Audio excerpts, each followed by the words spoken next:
hip external rotation positional isometrics. So there's two ways I'm going to show you that they're going to be very similar, but a couple of little differences. So play around with both and sort of see which one you prefer and you feel that you get the most sensation from. So external rotation is, I'll do this with my right leg. So if I lay down, external rotation is rotating my leg this way. So my foot comes in, femur's rotating out. What I want to do with my positional isometrics is I want to rotate as far as I can. So this is my active range of motion. Then I want to get about 15 degrees, 10 or 15 degrees past that into my passive range of motion. So for me, I don't have hypermobility. I don't have a big gap. So I can actively get here. And then if I stretch, I've got about another 10 or 15 degrees. Now that's what you generally want. If you've got more than that, then that's your hypermobility, and we need to backfill that range. That's why you'll be doing this exercise. So what I need you to do is get active range, passive range. So you're going to get to 10 or 15 degrees past that active range. You're going to hold still. You're not going to do it like this. I'm just showing you the process. And then you're going to hold still, and then you're going to do pales and rails contractions. So the easy way to do it is you can use a wall or just your other leg. So I'll start with my other leg. So if I get this one that I'm working on, I want my femur, my knee pointing straight up. I'm going to rotate as far as I can. Then I'm going to bring this knee up here and then bring this knee closer to me to get a bit of a bigger stretch.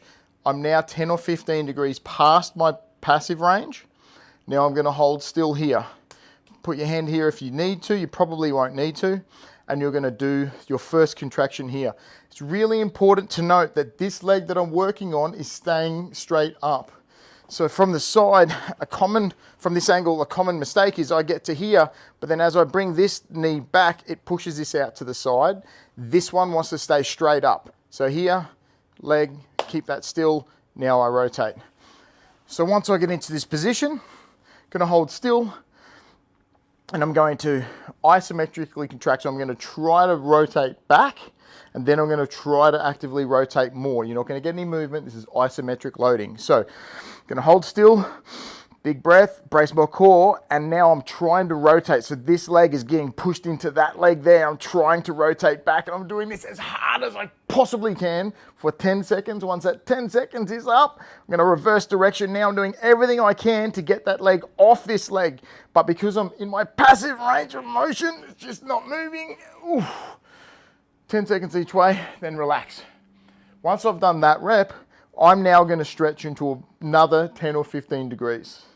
Now I can't do this because I don't have hypermobility, but what you'll be able to do is imagine if this is all I could do, but I could stretch all the way to here.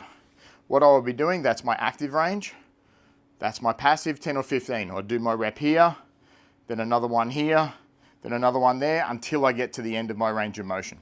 So you literally just do that right here. There's my active, passive, 10 seconds each way, 10 seconds each way, and just go 10 or 15 degrees until you get to the end of your passive range.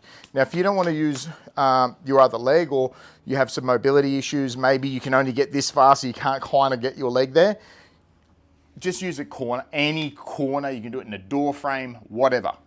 Literally just get here.